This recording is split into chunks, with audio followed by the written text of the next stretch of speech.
We can count on flu season to come around every year, and vaccines protect us every year. But how does that fit into a COVID-19 world? Today, we will unpack everything you need to know about getting your flu vaccine during the COVID pandemic with Dr. Rayana Jamali, Director of Pharmacy and Medication Safety Officer at Flushing Hospital Medical Center. This is Flushing Hospital Med Talk, a podcast sponsored by Flushing Hospital Medical Center. I'm Amanda Wild. Dr. Jamali, thank you so much for being here. Thank you for having me. Dr. Jamali, when is flu season? I don't see it on my calendar. When does flu season typically begin and end? Well, the flu season really is detected year-round in the United States, but most commonly it is seen during the fall and the winter. For most people, the rise in the flu season is normally seen during the month of October, but it can peak between December and February. So it's always best to get your first dose of the flu vaccine sometime between September or October. But again, you have the entire season to go in terms of getting that vaccine. Well, you just led me to my next question, which is when is the best time to get the flu vaccine, which you just mentioned. Does the timing of when you get it affect how effective it will be? Yes, it is very important because you do want the immunity to last the entire season. So it's best to get it a little bit later. Even though the vaccines, you'll hear it being available towards the end of August, it's best to get it around October so that the immunity lasts the entire season and takes you all the way into spring. Sounds great. Now, we are saying it about the flu vaccine. Is there one kind that is it, or are there different types of flu vaccines? Yes, there are different types of flu vaccines, and it all depends on the age group that's getting the flu vaccine. So for this season, there is the standard dose flu shot that does contain eggs in it. So it's important to remember that if you have an egg allergy, the standard dose flu shot may not work for you. But it starts as low as 6 months of age, and then you can go up to the adult age. There is another iteration which is called the cell-based flu shot, and this may be better for those people that have the egg allergy because it is made egg-free. But it has a different technology. It is based on cell culture growth, so that's just the difference between the standard dose and the cell-based. And it also starts at 6 months of age, and it goes up till adult age. And then there is a recombinant flu shot, which is also an egg-free solution for those that have egg allergies, and this starts at 18 years of age. There is a high dose, which we'll talk about a little bit later on, but it is for the seniors. So it's 65 years and older because it has more immunity in it. And then the last choice that is available is a spray, so it's like a flu mist. And that may be ideal, especially for children sometimes who may have difficulty taking the vaccine.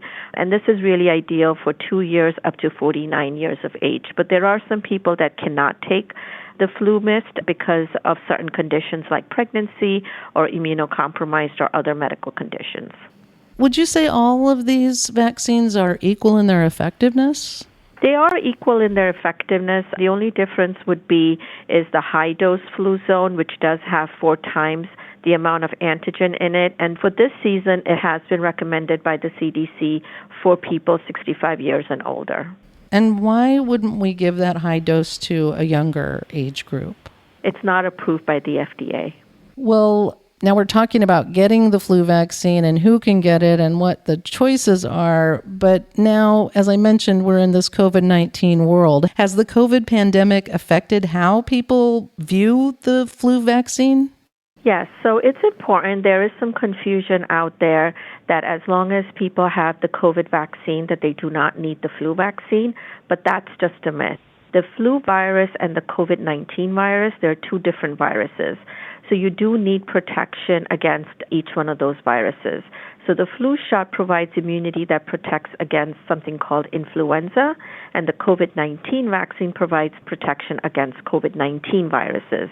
So it is important that you take both these vaccines to achieve immunity and to stay healthy. So those are just 2 different things. And COVID vaccine will not protect you against the flu, as I know that piece of information does go around. But we're dispelling that now.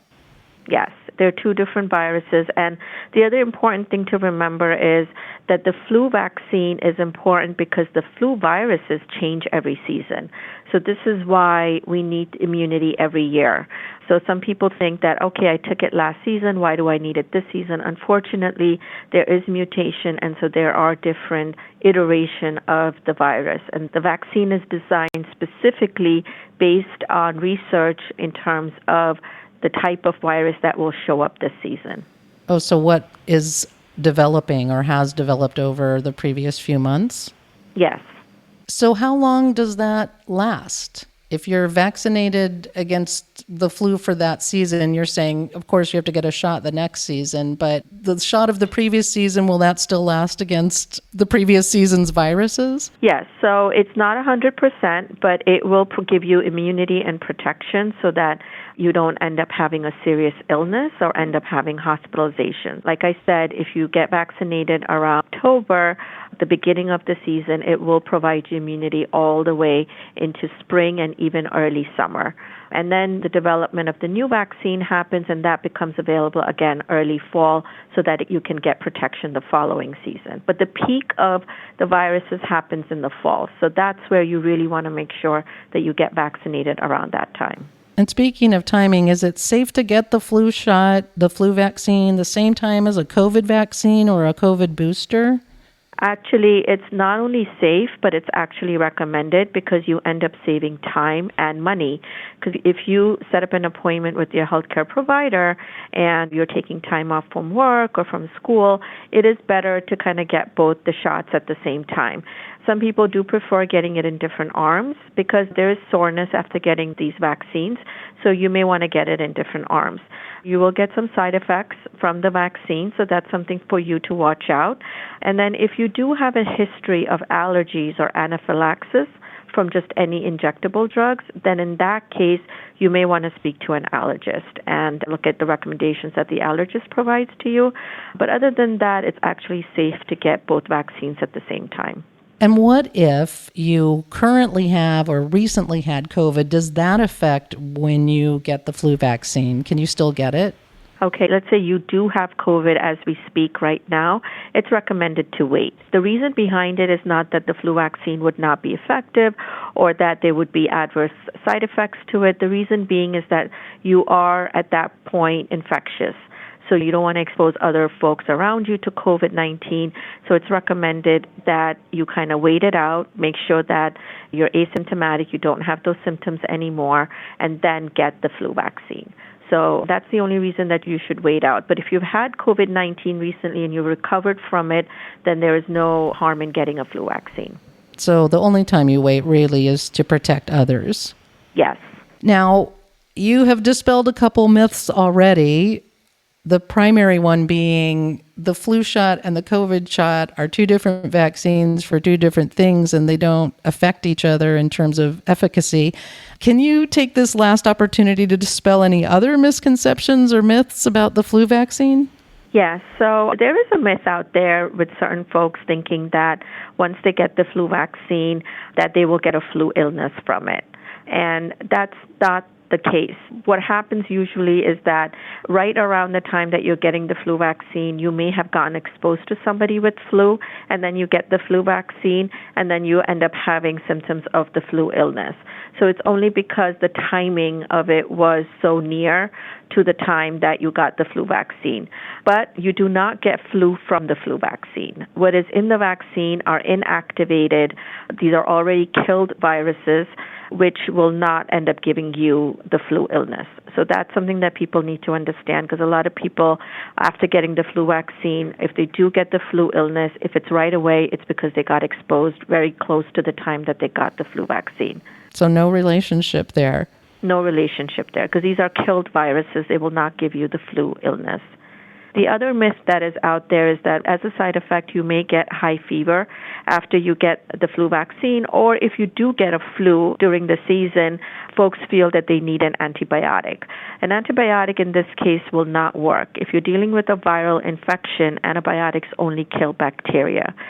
So it is important to kind of keep that in mind, that taking unnecessary antibiotics may actually lead to resistance. But if you do have a illness for a very long period of time, you should go to your doctor and get it checked out, because there may be an underlying bacterial infection that your doctor can then diagnose. Yes, of course. If something goes on, we should always contact our doctor, but normally you should not have those kinds of reactions to the flu vaccine. Yes, it usually is a minor, like a headache or a sore throat or just soreness in the arm. That's all that is.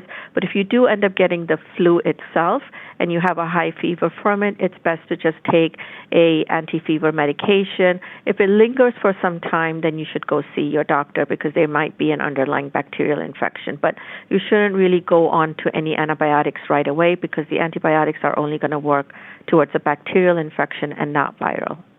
Which is, again, nothing to do with the flu. Yes. So it sounds like a small price to pay to get vaccinated for a lot of protection. Dr. Jamali, thank you for sharing your time and your expertise today. Thank you.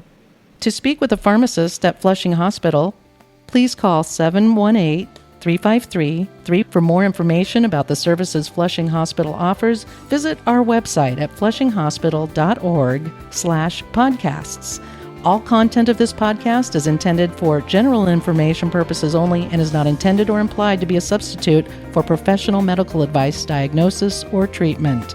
Please consult a medical professional before adopting any of the suggestions discussed on this podcast. This has been Flushing Hospital Med Talk. I'm Amanda Wild. Be well.